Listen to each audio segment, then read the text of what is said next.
তাহলে আপনার মেয়ের বিয়েতে আপনার ছেলের বিয়েতে গান বাজনা হবে হারাম কাজ কি করে হতে পারে? অথচ একটা ইমাম যে নিকাহ পড়াচ্ছে তাকে 1000 টাকা দিতে গেলে এদের চোখ বেরিয়ে যায়। 1000 টাকা লাগবে মৌলী সাহেবকে, 500 হবে না। অথচ 5000 টাকা দিয়ে ডিজে ভাড়া করে 3 দিন গান বাজাচ্ছে, বাড়িতে ড্যান্স করছে মুসলিম। আমার বর্তমানের কথা বলছি, বড় কষ্ট লাগে। 10,000 টাকা দিয়ে ডিজে বাজাচ্ছ। আমার বর্তমান জেলায় হিজড়ে নিয়ে এসে নাচাচ্ছে, বলে হিজড়ে নাচাবো, এরকম স্টেজ তৈরি করছে। সব থেকে অবাক কাণ্ড কি জানেন? মৌলবিদিকে দেখে দিয়ে বিয়ে করছে, দিয়ে বলছে মৌলী সাহেব একটু দোয়া করে দেন আমার মেয়ের জন্য। মৌলী সাহেব দোয়া করছে, আল্লাহ তুমি ইনার সন্তানের দাম্পত্য জীবনকে সুখী করে দাও, হালাল আওলাদ দান করো, নেক সালেহ আওলাদ দান করো। যে বিয়েতে গান বাজনা হয় সেই বিয়েতে নেক আওলাদ হবে? এই আলেমরা বসে আছে। রাসূল সাল্লাল্লাহু আলাইহি ওয়াসাল্লামের জামানায় মসজিদের ভেতরে নিকাহ হতো, মসজিদের ভেতরে বিচার হতো, যার কারণে কোনো অন্যায় ছিল না। মসজিদের ভেতর থেকে নিকাহটা বেরিয়ে এসে গেল কোথায়? প্যান্ডেলে। ওই ইসলামিক কালচারে ভরে গেল, যার কারণে আমরা রুখতে পারছি না। বড় কষ্ট। আপনার দিনাজপুর, মালদা, আমাদের বর্ধমান জেলায় অতটা নাই আল্লাহর রহমতে। পণ প্রথা বন্ধ হয়নি। নামাজ পড়ে বেটার বিয়ে দিচ্ছে, গাড়ি তো একখান লাগবেই ছেলেকে। ঠিক বললাম না ভুল বললাম?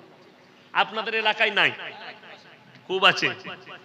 কোন মৌলবি যদি বলে দেয় বলে কয়ে পণ লিয়া জায়েজ আছে, আমি আর জীবনে সমাজের বুকে বক্তব্য দেব না। ক্যামেরা চলছে, আল্লাহর কসম করে বলছি। নিয়ে আসুন সেই বাপের বেটা মৌলবিকে স্টেজে, খালি আমাকে হাদিস কোরআন থেকে প্রমাণ দিবে। টাকা নিলে, বাইক নিলে, মেয়ের বাপের গলা টিপে টাকা নিলে জায়েজ আছে। আর আমি বলে যাচ্ছি আপনাকে, এর থেকে বড় হারাম কাজ কিছু নাই। তুমি অলিমা খাওয়াবে মেয়ের বাপের টাকায়, ওই খানা জায়েজ নাই। তোমাকে যদি আল্লাহ ওয়াকাত দেয়, আপনি 10টা লোককে খাওয়ান একটা মুরগি জবাই করে, আমার আর ওয়াকাত নাই, ওইটাই অলিমা সুন্নত। তুমি 20টা লোককে খাওয়াও যদি তোমার ওয়াকাত থাকে। বাইক ক্যামেরা বলছি, আমার আব্বাজি হচ্ছেন হযরত মাওলানা শওকত আলী মাজাহি, বর্ধমান ডিস্ট্রিক্টের। ফেসবুক খুললি দেখতে পাবেন, ইউটিউব খুললি তাকেও দেখতে পাবেন। আর দিনাজপুরে দাউদ লাইনা, বয়স হয়ে গেছে 80 বছর। এলাকায় যতদূর গাড়ি নিয়ে যেতে পারেন ততদূর জলসা করে, লঙে যান না, পায়ের অসুবিধা। আমাদের 4 ভাইয়ের বিয়ে দিয়েছে। ক্যামেরা, আপনারা কি মনে করছেন আপনারা আমার জলসা শুনেন আর আমার শ্বশুররা শুনে না? কথা কি বলছেন? শ্বশুর তো জামাইকে ভালোবাসবে না? বাসবে না? বাসবে। তারাও শুনে, এরা নিশ্চয় ছেড়ে দিবে যখন শ্বশুরের কথা বললাম। ইউটিউবাররা ছাড়বি। 4টা ভাইয়ের শ্বশুর যদি কেউ বলে দেয় 4 না পয়সা লিয়েছে আমার আব্বা, আমি আর জীবনে সমাজের বুকে কথা বলবো। আমার যখন বিয়ে হয়, আমার শ্বশুর বলেছিল আমার গিন্নিকে জিজ্ঞেস করবে জামাইয়ের কমিটা ছিট লাগে। আমি বলেছিলাম তোমার আব্বাকে বলো তোমার গ্রামের লোকের কমিটার লাগবে, বর্ধমান থেকে ধরিয়ে দেবো, টেনে নিতে বলবে। আল্লাহ পয়সা দেয়নি, ছিঁড়া জামা পরে নামাজ পড়বো, কিন্তু জামাটা পরিষ্কার করে নেব। আচ্ছা আপনি বলুন, সেলাই করার জামা পরে যদি ঈদের নামাজ পড়ায়, নামাজ হবে না? মৌলবীরা বসে আছে, ছিঁড়া লুঙ্গি সেলাই করা থাকবে, পরিষ্কার থাকতে হবে। পরিষ্কার পরিচ্ছন্নতা ঈমানের একটা অঙ্গ। নখ ছোট হবে, গোপ ছোট হবে, জামা কাপড় পরিষ্কার পরিচ্ছন্ন থাকবে।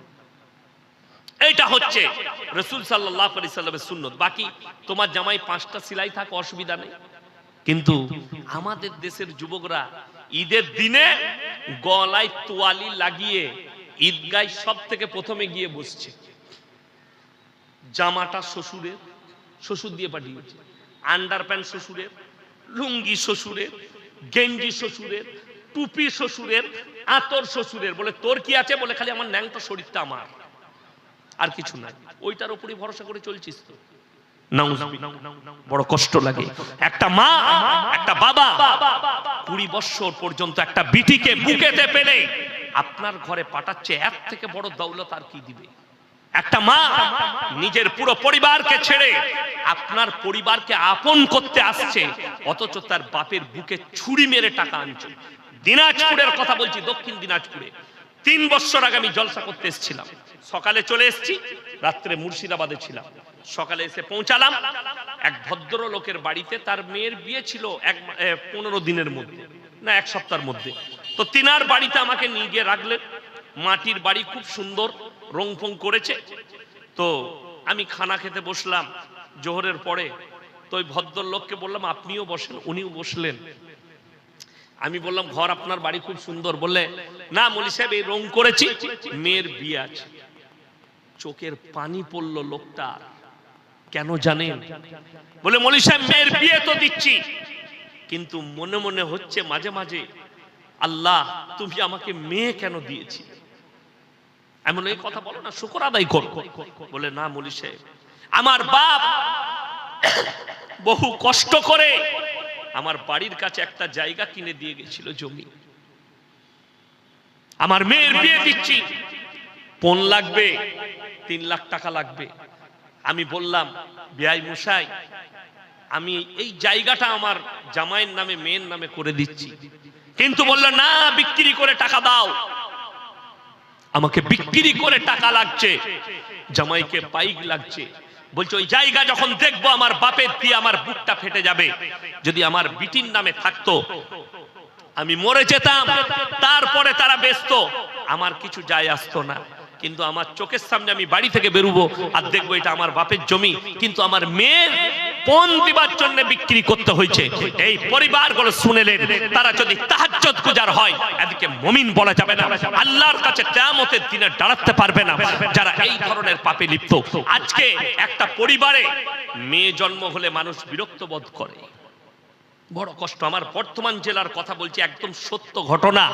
যদি এটা মিথ্যা মনে হয়, আমি দাওয়াত দিলাম, আমার মাদ্রাসায় এসি মেহমানখানা আছে, আপনি আসুন, আমি আপনাকে দেশি মুরগি দিয়ে আমার বাড়িতে ভাত খাওয়াবো। যদি বলেন 150 টাকা কিলো চালের বিরিয়ানি, সেটা খাওয়াবো। আপনাকে নিয়ে গিয়ে খালি সেই পরিবারের সঙ্গে মিলাবো। মেয়ের বিয়ে দিয়েছে, বিয়ে হওয়ার পরে মেয়ে প্রেগনেন্ট, পেটে বাচ্চা আছে।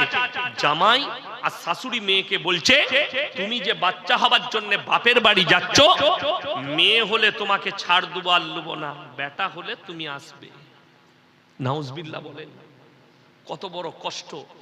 আল্লাহর কুদরতে আল্লাহ মেয়ে সন্তানই দান করলো, ডিভোর্স দিয়ে দিল। এই পরিবারকে যারা মুসলিম মনে করবে, যে মৌলবি মনে করবে এরা মুসলমান, তাদের ঈমান ধ্বংসের পথে যাবে। এরা মুসলমান হতে পারে না, আমার রাসূলের উম্মত হতে পারে। বড় কষ্ট মেয়ের জন্য। জানেন আপনারা, আল্লাহ রাসূল সাল্লাল্লাহু আলাইহি সাল্লাম বলেছেন, যে বাড়িতে প্রথম মেয়ে পয়দা হয় আল্লাহর রহমত বর্ষিত হয়। আজকে আমাদের সমাজের অবস্থা পিরানির থেকেও খারাপ। একজনের পাড়ার ছাগলের ছানা হয়েছে 5টা। লোকে কি বলে, যদি একটা ছাগলের 3টে বাচ্চা হয়, তখন বলে ছাগলটা কোথায় পেয়েছিলি বে, দারুণ জাতের ছাগল তো, আমাকে একখান দিস। বলে না, বলে না। আর বিবির 3টে মেয়ে হয়েছে, আর বলিস না বে, তোর ভাবির জাত খারাপ, পরপর 3টে মেয়ে, একটাও বেটা হলো না। কত বড় জানোয়ার। বিবির 3টে বিটি হলে জাত খারাপ, ছাগলের 3টে বিটি হলে জাত ভালো। তাহলে তোর জাতটা কত খারাপ তুই একবার ভাব। অনেক শাশুড়ি বৌমায়ের যদি পরপর 2টো মেয়ে হয়, বেটাকে বলে কুলচ্ছনে বৌমা, এরকম মেয়েকে ঘরে রাখা যাবে না। একটাও বেটা জন্ম দিল না, 2টো মেয়ে জন্ম দিল। অনেকজন বেটাকে সালাহ দেয়, একে ছাড় দিয়ে দাও, তোমার স্ত্রীকে ছেড়ে দাও।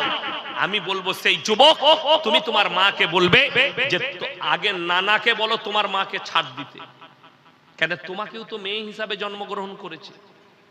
বড় কষ্ট লাগে। একটা মেয়ে হলে বাড়িতে অশান্তি শুরু হয়, লজ্জা বোধ করে। আমার যখন 2য় মেয়ে জন্মগ্রহণ করে, ইফতিজা পারভিন, সোনার চাঁদের মতো মেয়ে হয়েছে।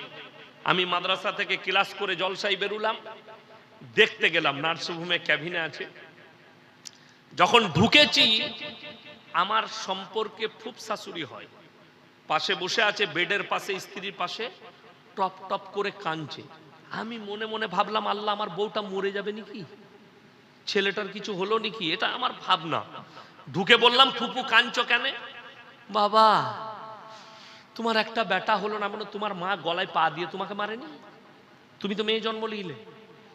আমরা সোনার চাঁদের মতো আল্লাহ বিটি দান করেছে, তুমি যদি নাশুকরি হও আল্লাহর গজব নাজিল হয়ে যাবে। আল্লাহকে বলবেন, আল্লাহ আমাদের সমাজের লোক বুঝে না, অনেকজন কাঁদে, আল্লাহ তুমি দৌলত দাও, আল্লাহ তুমি সন্তান দাও, বেটা দাও। দোয়া করবেন না, আল্লাহর কাছে দোয়া করবেন একটাই, আল্লাহ পেটে বাচ্চা থাকলে মায়ের দোয়া হবে, বাপের দোয়া হবে, আল্লাহ তুমি সন্তান দাও, নেক সালেহ সন্তান দাও, আল্লাহ ইমানদার সন্তান দাও, সুস্থ সবল সন্তান দান করো। আল্লাহর যেটা ইচ্ছা হবে সেটাই দিবেন। কোরআন এটা, হুয়াল্লাযী ইউসাউবিরুকুম ফিল আরহামি কাইফা ইয়াশা লা ইলাহা ইল্লা হুয়াল আজিজুল হাকীম। আমি আল্লাহ রাব্বুল আলামিন আমার ইচ্ছা মতো সন্তান দান করি। জোরে বলুন সুবহানাল্লাহ। আমি কারো পরামর্শে কাজ করি না। আমার মা বোন, আমার ভাই, আপনাকে এটা ভাবতে হবে। আজকে অনেক মুসলমান জানে না। দেখুন বেঈমান কাফেররা তাদের মেহনতে কিভাবে কামিয়াব হয়েছে। আজকে বলুন তো, 100টা নারীর মধ্যে 98টা পেট ফেরে সিজার করে বাচ্চা হচ্ছে না হয়নি? আপনি কাটিহারের সেই ডাক্তার বাবুকে জিজ্ঞেস করুন, স্যার নরমালে কি বাচ্চা হবে না? আপনাকে উত্তর কি করছে? উত্তর হচ্ছে, ভাই আপনারা কোন যুগে বাস করছেন? বলে না বলে? মাশাআল্লাহ, আল্লাহ তোমার হায়াতে বরকত। দেখুন কত সোনার চাঁদের মতো দেখতে।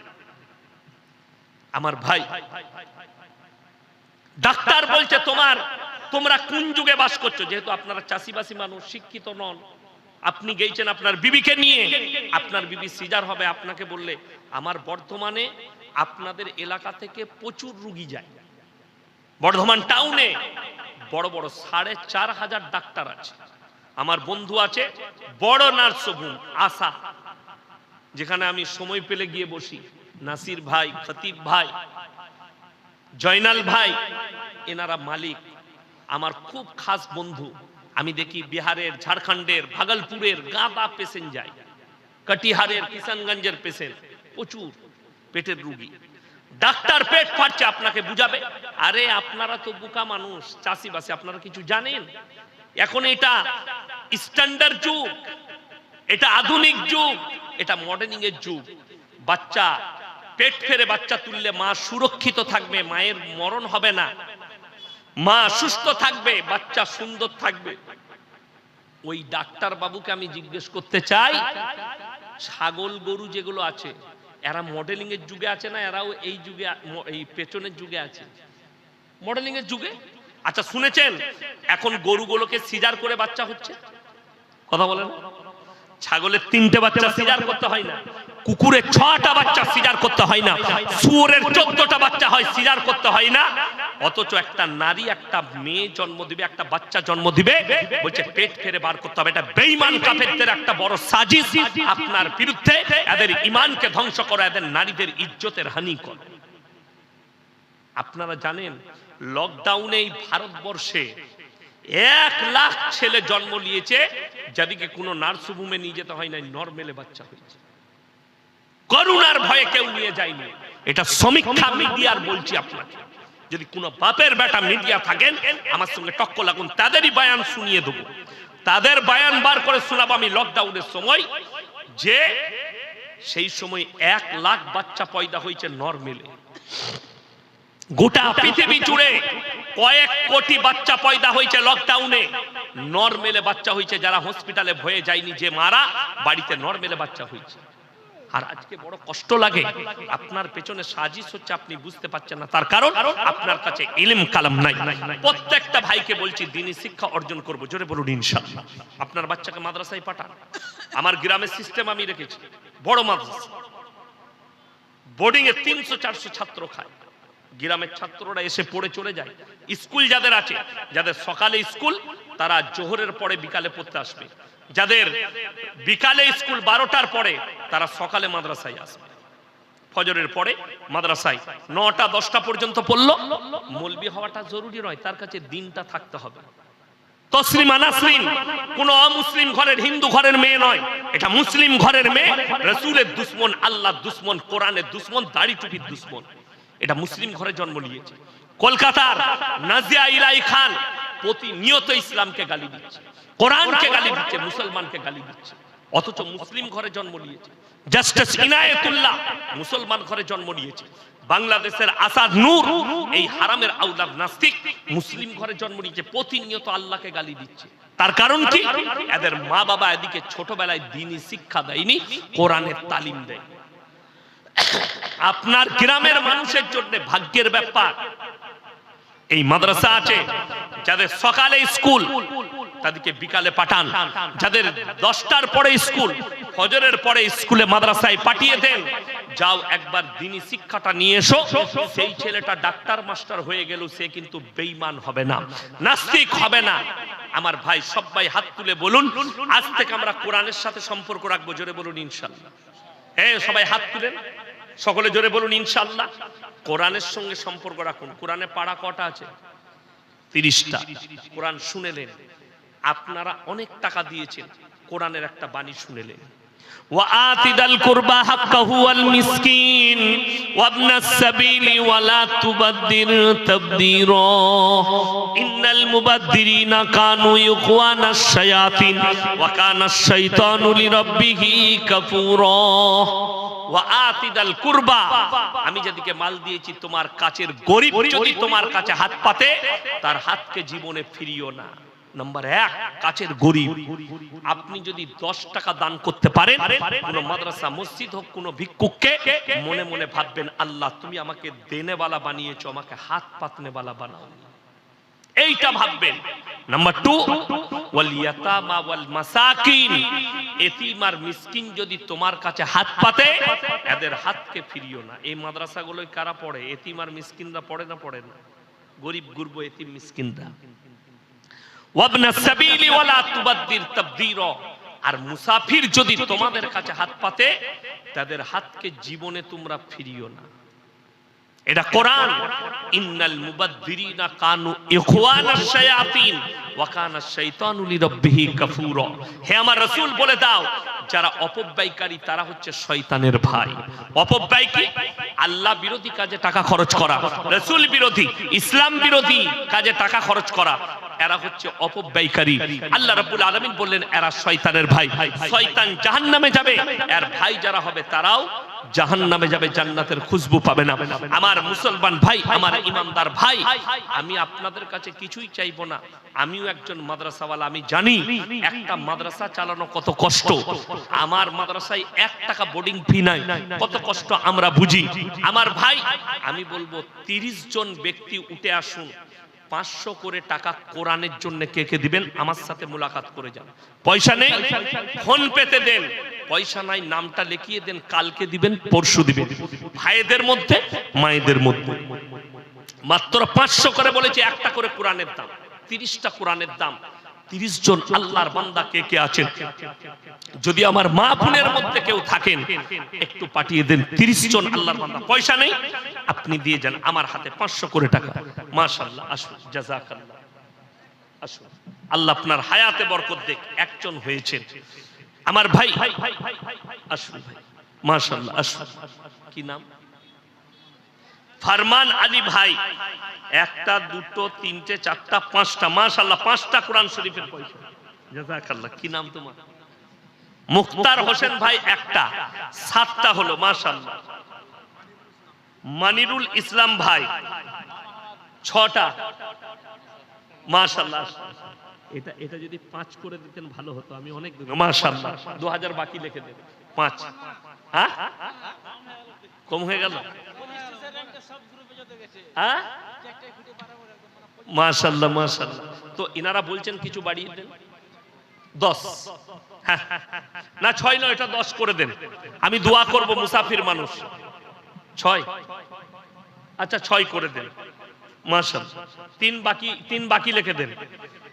আরো একজন ভাই 1000 দিলেন, মাশাআল্লাহ। আর কে আছেন ভাই?